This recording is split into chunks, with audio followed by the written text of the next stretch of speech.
South by Southwest is a intersection between music, technology, cinema. We go to an ISE, great show for IT buyers, for CIOs. Our users are not there. To me, it's everything you fight against, or at least everything that I don't want to be at a convention center. There's gonna be something kind of fun and dangerous about being outside of my own comfort zone.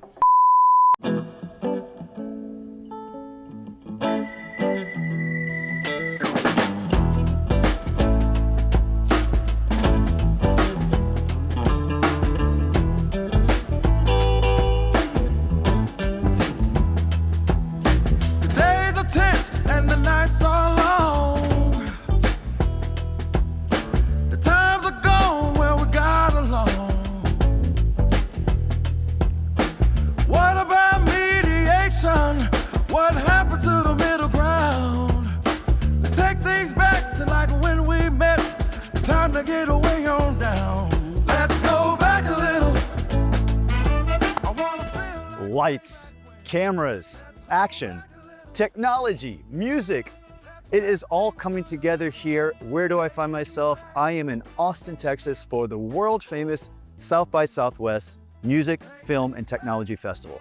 Now, why would I be here on an edition of the Collaboration Café? Because I have a chance to meet up with people, not one, not two, but three friends, people you can know from the industry, from Pro AV, system integrators, UC industry, and we're meeting up here in Austin, Texas at South by Southwest with a simple goal. We want to get outside of the norm. We want to find out what it is to put ourselves in a different community and understand what they're thinking about in terms of creativity, culture, and technology coming together.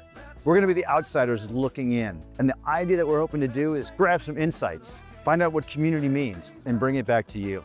Where's a better place to do it than South by Southwest in Austin, Texas? Stay tuned, let's go get a cup of coffee. We are outside of our norm right now. This isn't our normal area. This isn't a convention floor. There's not booths. We're not going to be seeing familiar faces. This is kind of exploring areas that we don't know. You got a strategy? Awesome. Hey, thank you so much. This is obviously people with the ISE hangover versus people without. So look, I just got off the plane coming back from Enterprise Connect, right? Another industry conference. I mean, Traditional conference. Traditional. That could be an echo chamber, right? Is that the problem? I mean, what are you expecting to get out of here? A unique perspective, right? That's the one thing is South by Southwest is a intersection between music, technology, cinema, right? All of these creatives, Right. all of them leveraging and using the technology that all of us talk about every day. Right. Right. I would argue that is one of the driving forces behind ISC's success is connecting to people that are here, right? And showing them, oh, wow, well, you're doing this. Well, here's some other ways that you can leverage, cameras, microphones, light, and things of that nature. And what this gives us a perspective on people who are using this on a day in, day out basis to reach people that we typically don't reach, which would be a mass communication audience. Interesting. What about for you? This is home. Yeah. To me, it's everything you fight against, or at least everything that I don't want to be at a convention center. I love a good conference, not so much for where I'm at, it's where I'm going, right? I'll go to an NAB, I'll go to an InfoComm. I love the meeting, reason to meet there. The LVCC and the OCC is a good place to tell you to meet. Yeah. But to grab you and take you off the show floor and sit down and have that conversation offsite is 100% more valuable to me than actually being there. Like we met up at ISE, you cut me outside. If I don't have to be inside, it'd be one thing. ISE is the meeting place, but give me a place where I can sit down and casually have the conversation. I get better conversation, and I got you in a different environment. And I think convention centers automatically amp up a stress level, right? If you go see Nathan at Logitech, you will see Nathan in full work mode. This is true. This is true.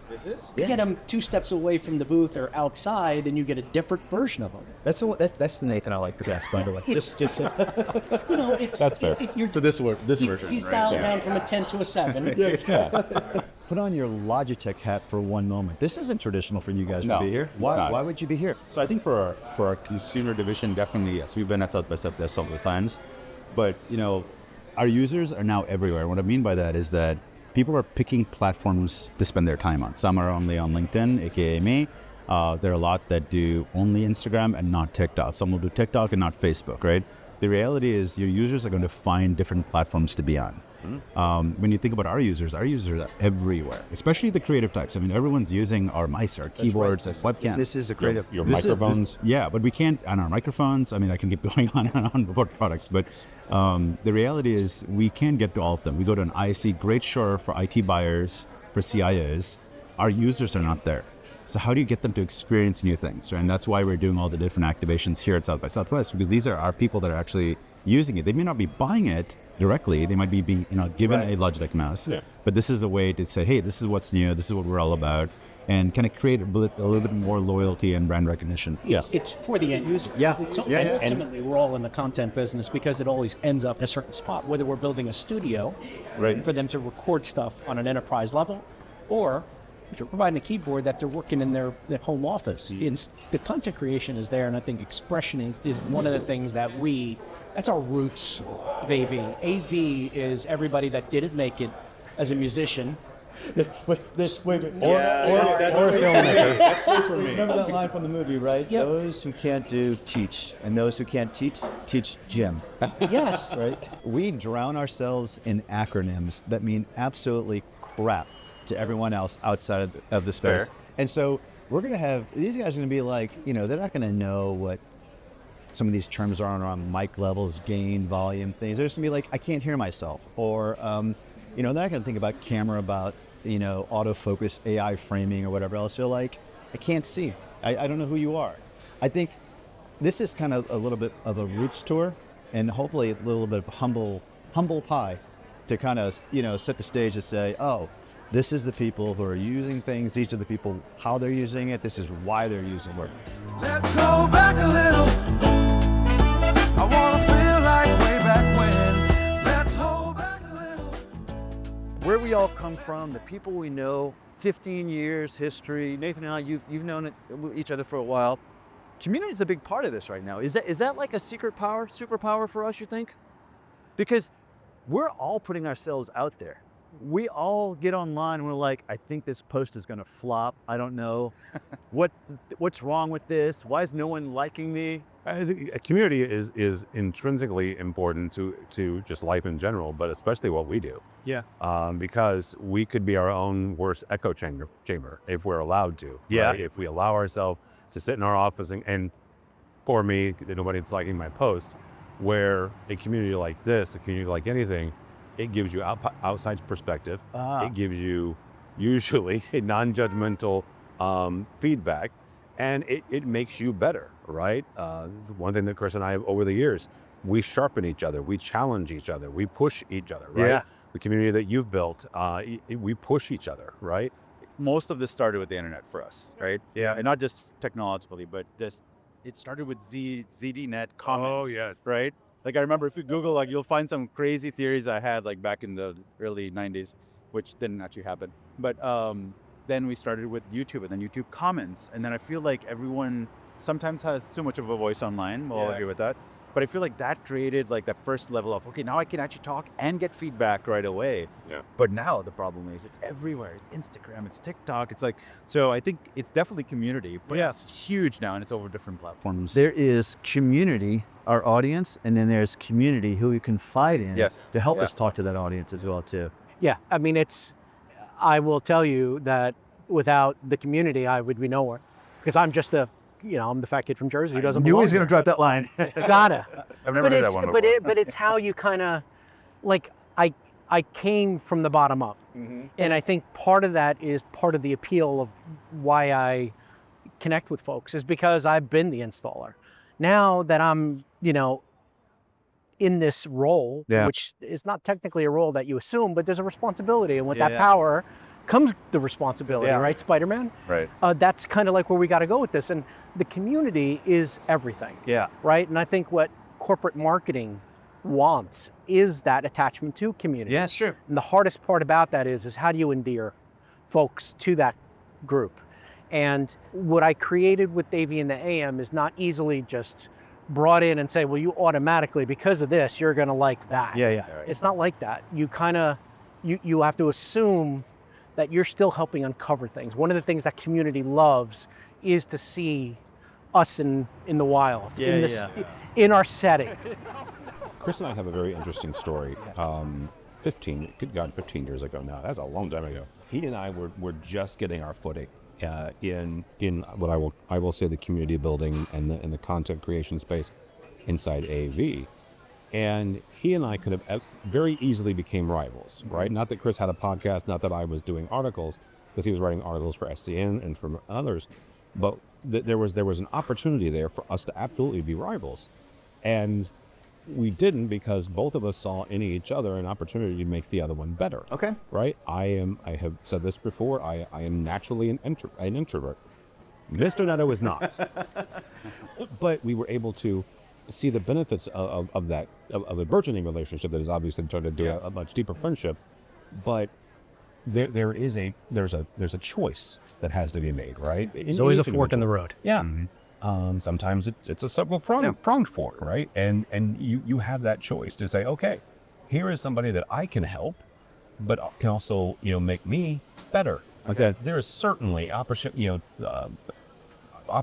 for that rivalry, but if you choose to, you can not only make yourself better by helping somebody else, but you would also grow the community and make it stronger. Indeed. Yeah.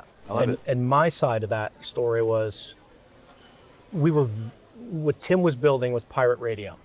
And I love that. Yeah. I love the rock and roll aspect of it. Like, it was doing something that others weren't. Yeah. We were broadcasting off of an oil rig off the coast.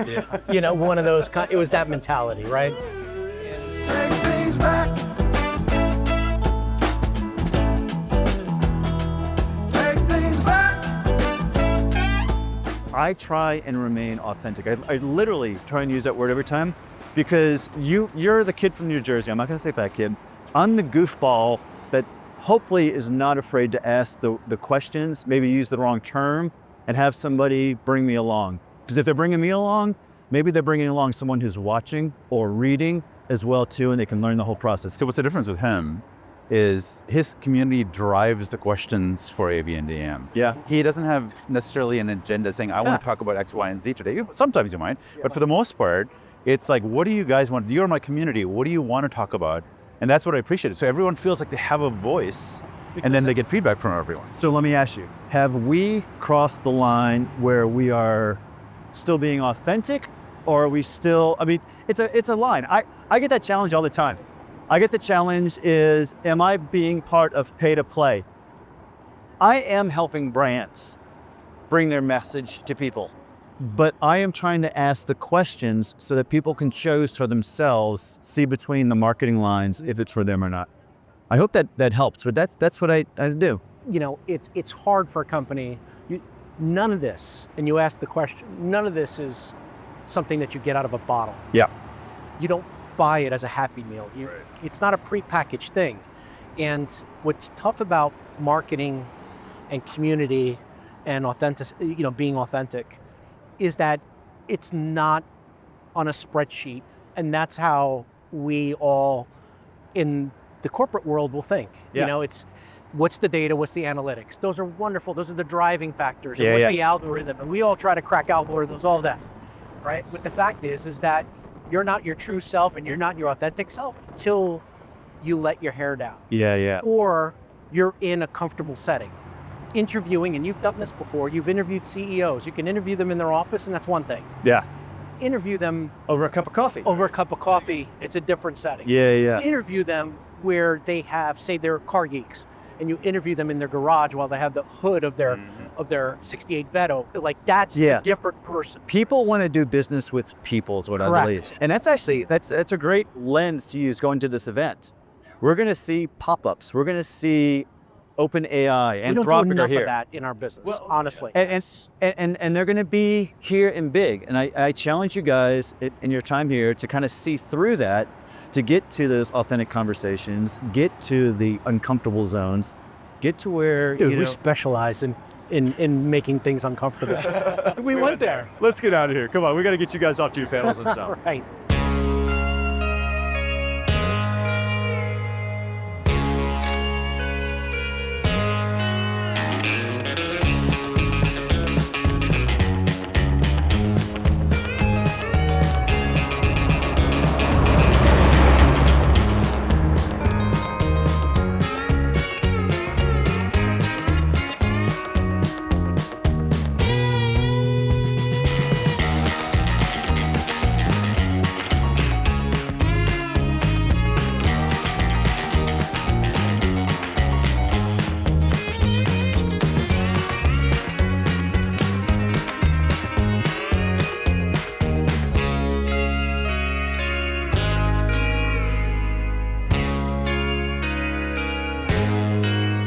reason I'm going to panels is to learn, right? There you go. Is to hear, you know, what number one, what are some of these folks' challenges and how are they meeting those challenges?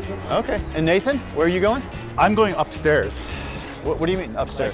Upstairs. Literally? Literally. Yeah. Upstairs? Literally upstairs. This is you? This is me. All right. I'll see you guys later. you Thank you for the coffee and the conversation. You have a good one? You go be Yeah. you go be Nathan. I'm here on a purpose. I'd never reveal my purpose. Come on, dude. That's like having a movie and revealing in the first 5 minutes what the story's about.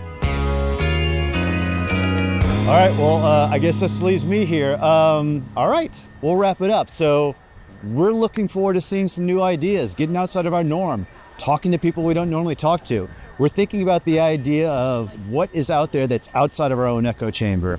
And I think we're gonna have some good insights between Nathan, Tim, Chris. We'll bring some in. So anyway, join us again for the next episode of the Collaboration Cafe. I'll bring together some more friends, families, insiders, and we'll talk about what's taking place inside our industry and hey, outside as well too.